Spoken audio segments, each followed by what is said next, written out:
you're gonna not be very good at first. You might suck, you might stutter, but over time, that repetition, just like any skill set, is gonna help you to improve. And that's the key. And right now with social media, it's the biggest opportunity people have to create more business. Right. Bottom line, if you're not doing it, it's because you're making excuses.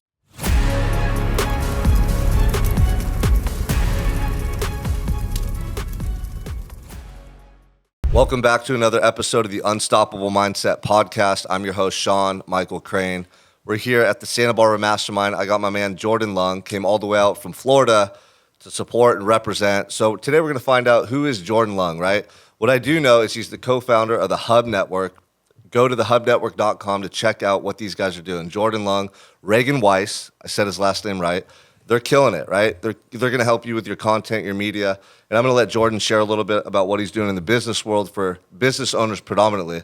But I want to know, like, Jordan, where did you grow up, man? Like, what was your early life like? Maybe high school, college, and what got you on the path that you're on today? Yeah, thanks so much for having me. And I'm very thankful to be introduced to you. You've done some great stuff with Reagan, Lance Bachman. So glad to be connected through that whole ecosystem. Yeah, well, and real quick, sorry to interrupt you, Yeah. but we met at the first Moving Titan retreat. Yeah, that's You were right. speaking, I was speaking. And you were about 40 pounds lighter. Yeah, I was pretty skinny back then. And That's when now- I was running, which I missed, but I like being jacked too. But that was cool. We got to meet. I got to hear you speak. You did Yep. a great job that day. Thank you, likewise. But yeah, let's get into your story, man. Yeah, I grew up in a small little dairy farm in Western Illinois. Had about 1,000 people. So growing up, I loved to work outside. I was involved in sports as well. One thing that kind of helped catapult me into what I'm doing right now is I actually blew my knees out playing football. And I tore my meniscus in both knees. And so my coaches said, you probably shouldn't continue to play football, but you should probably pick something else up. And if you still want to be on the team, you can either be the water boy or the video guy. And so I didn't want to be Bobby Boucher. So I was like, you know what? I'm going to be the video guy. So they gave me this crappy little Sony camcorder that had a little DV tape for 90 minutes. They threw me up in the crow's nest. And they said, go film something. So I started filming week after week and actually fell in love with video production. And then I pursued it in college with also a degree at my Bible college in theology. So I used both of those together, which I thought I was going to be a pastor my entire career. And so video was always something that stuck with me, and something that was really, I love telling stories. I love being creative.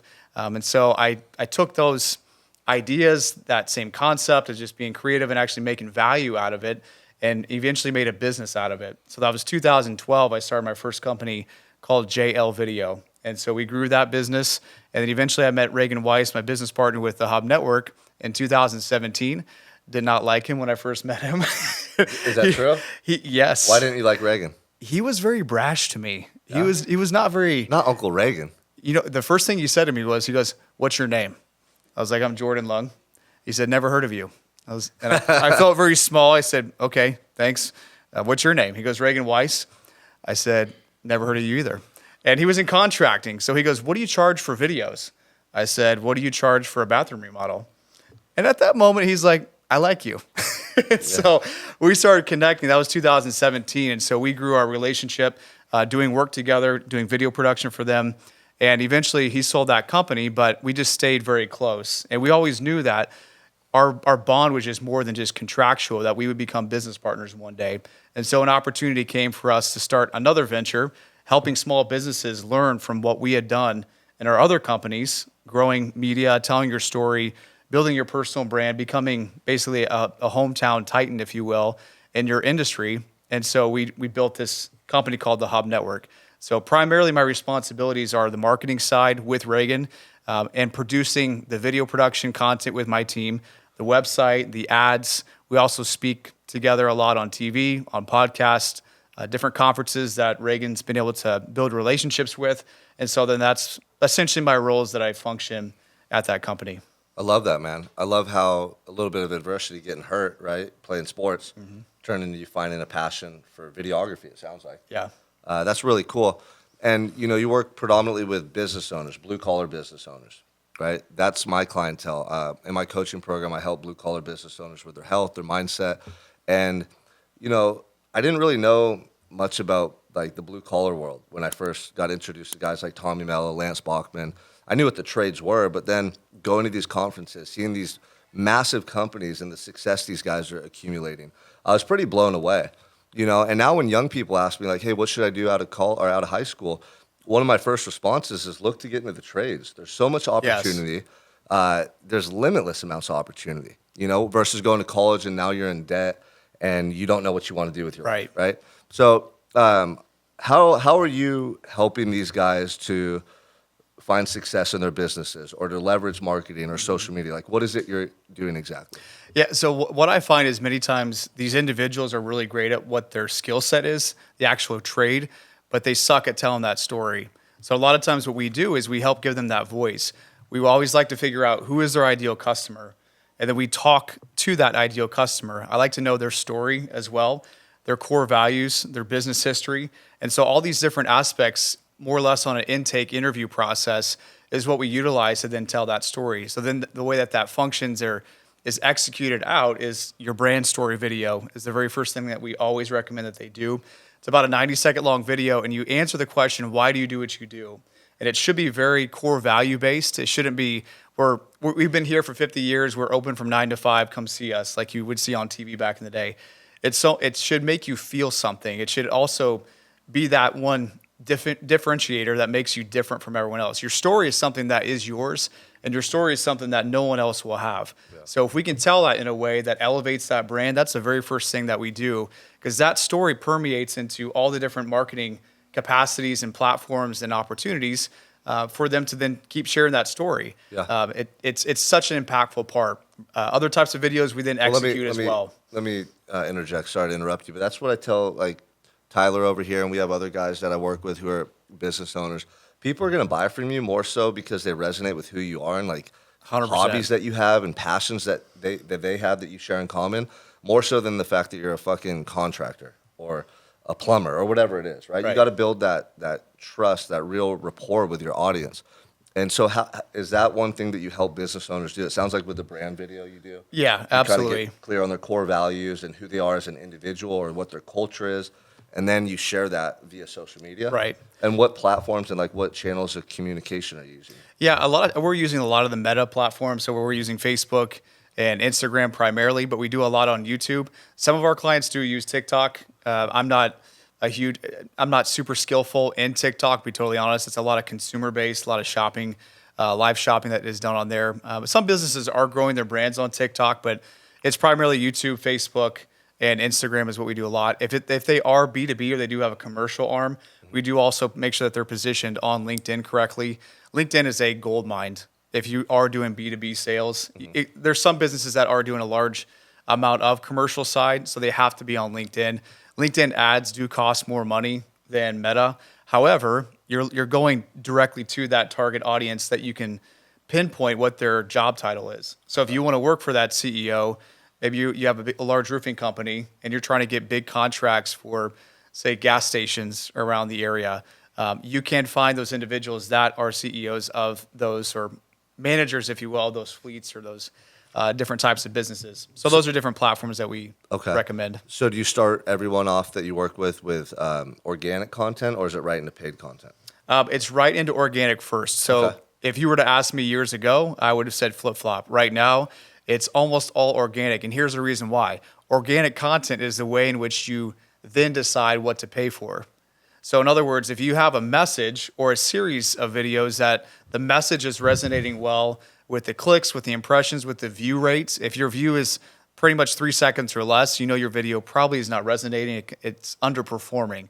But if you have a longer watch time, if you will, then you know, hey, what you're saying right here, you should completely exploit that and do that more so, duplicate that over and over and over, different versions, different styles, so that one message will get you more leads over time. Yeah. So the organic side is then the justification for the paid side. And many years ago, we would create commercials that we had no idea if that concept would actually work. Yeah. So we would spend months and weeks on a $50,000 to $100,000 campaign for a company, and then create multiple different 30 seconds with funny pitches and funny skits and such, all to launch it on TV, to then cross your fingers to hope that people actually perform the call to action that you're hoping them to do. Yeah, now you get to look at the metrics and know what's performing well. Right. This is the Gary V model, or the Gary V philosophy, if you will. That's completely flip-flop from what was happening years ago. Yeah.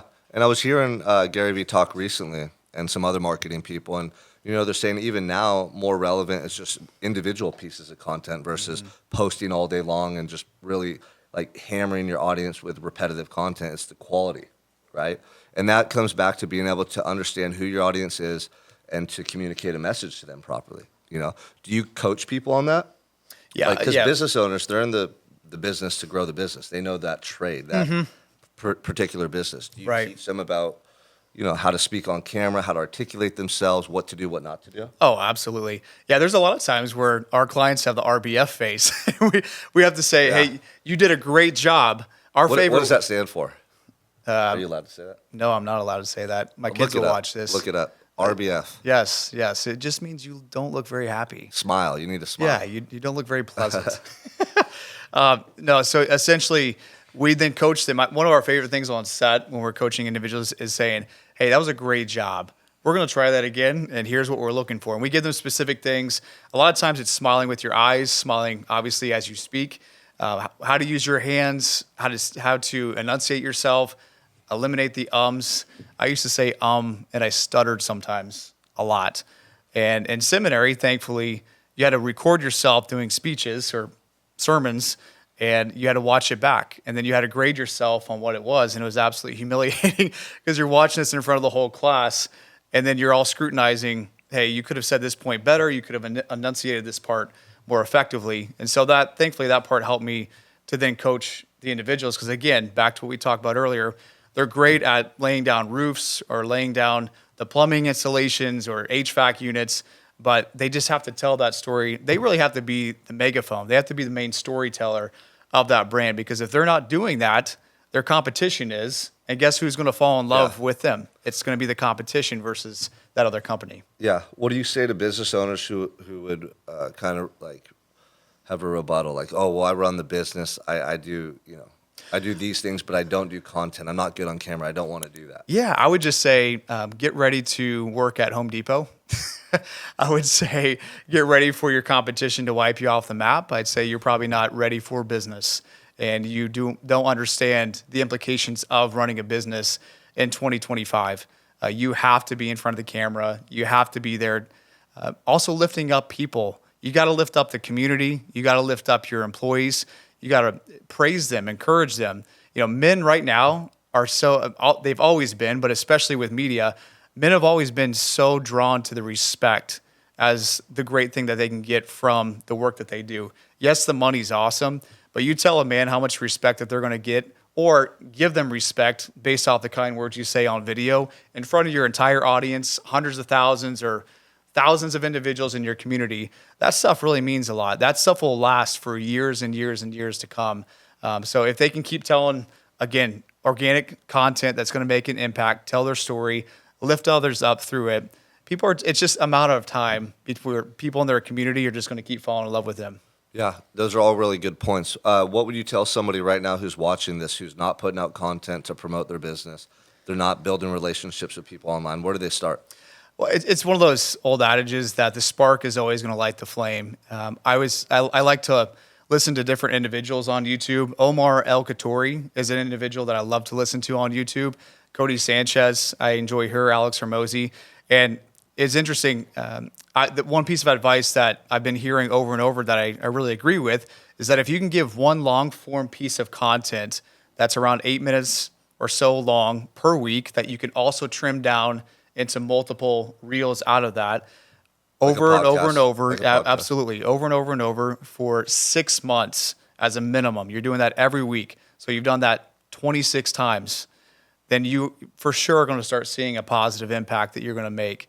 So that would be the first thing, is just start with that one piece of content that you can do long form every week. And all you have to do is batch content, just like what we're doing here. 2 to 4 hours per month with an individual that actually knows what they're doing, either a hired production staff, a company, or someone that works for you in your company per month. You're going to end up crushing it online. It's that consistency. It's exactly why you have the results that you do physically, why so many people have results in whatever said service that they do very great in. It's that consistency, that dedication of doing that. Even when you don't see the results right away, you know that you're having the discipline to do the right thing which is grow your brand through video. Yeah, even if they only have 4 viewers watching them.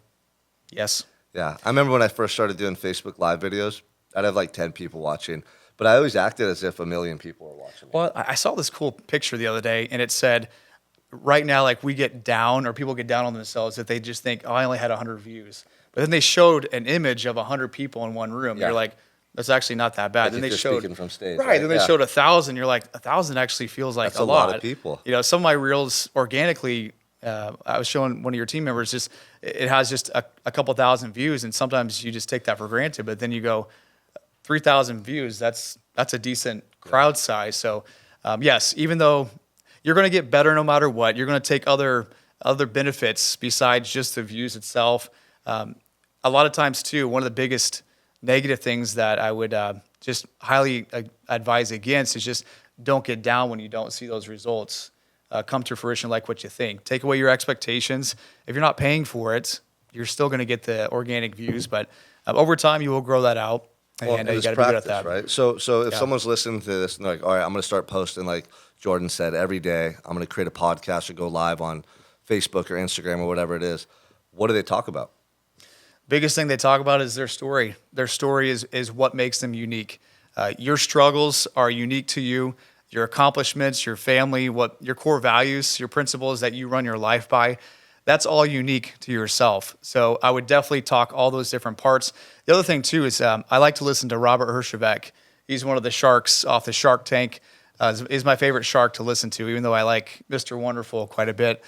And Robert Herjavec, he does this whole series on what I learned from billionaires. So another type of video that you can do is things that you learned along your way that were the positive things, then a whole nother series that's the negative things that you learned or that you failed at along the way as well. You can do different challenges. You can do before and afters or contrast or exploiting bad services or bad things that happened that you saw. I know some guys too that they also talk about the jobs that they did for that week. Reagan and I were even talking about a while back this past week about the White House. The White House does their weekly updates. You know, things that happened today or this week in the White House. You could do something like that in your business as well. Hey, here are the 10 projects that we worked on in our community in these neighborhoods this week, and this is what we fixed. You could talk about a deal that you lost. You know, why I enjoy talking about why I decided to fire a client recently. Yeah. That's an interesting part too. You're basically documenting everything you're doing, Correct. both personally and professionally. I mean, think of video production as the old school way of they would teach you to journal, write things down. That's still fine, but you can do that via video. And just as long as you have your series, like we just mentioned, and those different breakout points that you can discuss in that, that's your content. You can break these things down into literally hundreds of pieces of content to use. Yeah, no, those are all really good points too. And I remember, I forgot who it was, but they talked about creating content online. And they're like, just pretend that you're in a reality TV show. You're the star. Show people what you're doing every day. Mm-hmm. You know, your likes, your dislikes, your hobbies, your wins, your losses, your family, how you're spending your time. And then every once in a while, when you're watching a reality TV show, at least back in the day on cable, what happens? It breaks to a commercial, and now people are selling you shit. So every once in a while, you sprinkle in a call to action, or you talk about your business, or you talk about a promo that you're running. And so over time, you're not just hitting people with ads, like trying to sell them stuff. You're bringing them into your world. You're building an actual relationship with them. Then when you offer something, or they see you working a job, or they hear you talking about your business, they're more likely to inquire about your services, or remember you at least. Like, Right. You know, I tell guys that are blue-collar guys who are in the trades all the time, like, the person watching your video might not be the one that hires you, but they might be at dinner with their grandma and grandpa, and their grandma's sink's busted, and they're like, oh, I remember Right. so-and-so, he's a plumber, he's actually in this neighborhood, like I saw his Facebook Live the other day, and they're going to think about you. You're on top of mind. Yeah. So if you're not creating content, you're just missing opportunities. And a lot of people, they're just so worried about how they're going to look, how they sound. You're going to not be very good at first. You might suck, you might stutter, but over time, that repetition, just like any skill set, is going to help you to improve. And that's the key. And right now with social media, it's the biggest opportunity people have to create more business. Right. Bottom line, if you're not doing it, it's because you're making excuses. And you got to grow, you got to evolve. Otherwise, you're going to lose to your competition, like Jordan said. The last point I want to make based on what you said is it does help to have experts in your corner. And one thing I've always done in my business is hire people, learn from others who are doing what I want to do. Like I could spend all day long trying to figure it out, or all year long, or forever, or I could go to the expert and learn like that exactly what to do and what not to do, and then you go to work.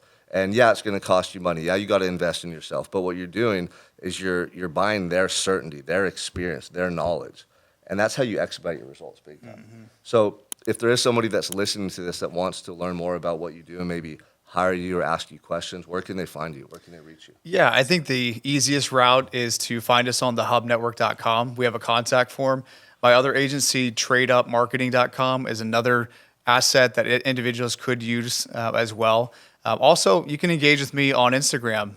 My handle is at Jordan Lee Lung, and you can find me on there. I have a lot of content that I post about my businesses. A lot of it too is faith and business, and then some about my personal life as well. But those are the main ways that I would recommend people hang out with me. I do love to talk with business owners. I really enjoy that grind, that hustle. It's a very unique. There's only about 8% of us in the entire United States that do what we do as entrepreneurs. It takes 92% of the United States to facilitate our visions of the 8%. So individuals like us, we're a rare breed. We like pain, we like discipline, but we love the results one day when we're sitting back on the beach, smoking cigars with the Mai Tai, with our beautiful spouses and kids, knowing that we built something that people dreamed about building. That's right. Dude, I love that, man. Jordan Lung, you guys, follow him. I'll make sure to post all his social media handles in the description below. Thanks for your time, brother. Thank you, man. Appreciate it.